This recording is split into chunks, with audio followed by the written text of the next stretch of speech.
भाकपा वाले नेता राजेश सिन्हा ने पचम्बा थाना अंतर्गत करहरबारी पंचायत में सरकारी जमीन की लूट का दावा किया है। उन्होंने करहरबारी पंचायत के नगरवा पत्थर, नवाटार, खरियोडी आदि इलाकों में भ्रमण करने के बाद दावा करते हुए कहा कि इस इलाके में बड़े पैमाने पर सरकारी जमीन का अतिक्रमण कर भूमाफिया बेच रहे हैं और सरकारी जमीन के इस लूट में अंचल कर्मियों की भी मिलीभगत है।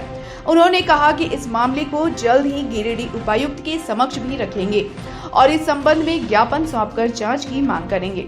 उन्होंने कहा कि खरियोडी इलाका में नदी की जमीन को भी जमीन माफिया अतिक्रमण कर बेच रहे हैं।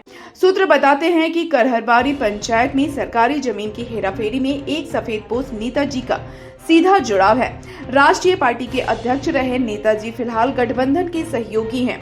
ऐसे में माले नेता राजेश सिन्हा के द्वारा करहरबारी में सरकारी जमीन की लूट को रोकने के लिए किया जा रहा प्रयास कितना सार्थक होगा, इस पर सबकी निगाहें रहेगी।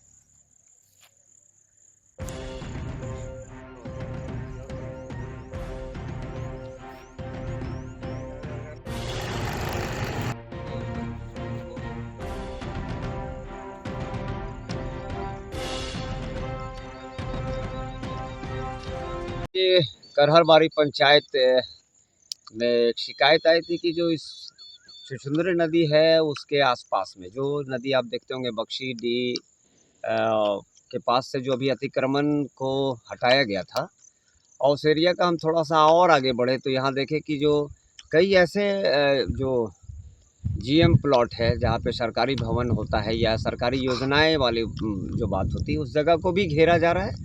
और इसमें अंचल का पूरा, अगर अंचल विभाग का बात करें तो हमको लगता है कि ऊपर से नीचे तक बहुत सारा मिले होंगे, हो सकता है एक आध गो को पता नहीं होगा। तो इसको पूरे संज्ञान में रख के एक आवेदन डीसी महोदय को अवश्य देंगे, क्योंकि हम लोग अगर राजनीति कर रहे हैं तो सभी राजनीतिक दलों से भी यह आग्रह होगा कि जो जिस प्रकार से लूट हो रही है खासकर गिरिडीह, खासकर पचम्बा थाना के आसपास एरिया को अगर देखा जाए तो हम समझते हैं कि ये एक तरह से धंधा बना लिया गया है। इसको बहुत सारे लोग जानते, बहुत सारे लोग नहीं जानते। हम लोग प्रयास कर रहे हैं कि प्रकृति की भी रक्षा हो, प्रकृति का जो नदी है, नाला है, इसका जो रुकावट है, इसमें कोई बाधा ना बने। और साथ में जो चारों तरफ ज़मीन लूट है और जिस प्रकार से फर्जी कागजात बना के जिस तरह से प्लॉटिंग करके बेचा जा रही है, उस पर भी हम लोग का नज़र है। और सिर्फ लिखावट तक ही सीमित नहीं होगा, बल्कि उसको धरातल पर भी उतारने का हम लोग काम करेंगे।